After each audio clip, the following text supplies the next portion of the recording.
The US and China have signed a partial trade deal aimed at easing the 18-month trade conflict between the world's two biggest economies. President Trump and China's Vice Premier attended a ceremony at the White House. And Mr. Trump said the agreement was a momentous step towards a future of fair and reciprocal trade between the US and China. Our global trade correspondent Dharshini David has this assessment. From American farmers producing soya beans or pork to car manufacturers and Chinese factory workers making our electronic gadgets, these are the people and businesses bearing the brunt of the trade war. It's their goods on which extra charges or tariffs have been imposed.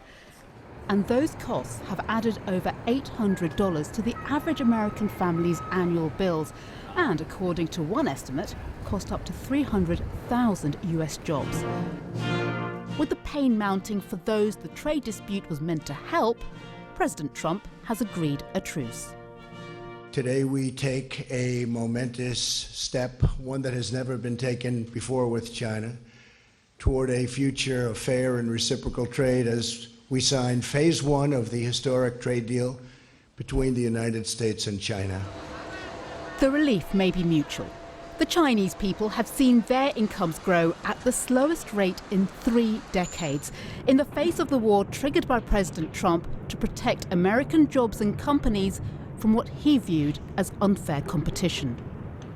But is this a victory or a climb down from the US president? And is the relationship between the superpowers being significantly overhauled? Well, China has promised to buy another $200 billion worth of US agricultural goods and industrial goods worth some $75 billion.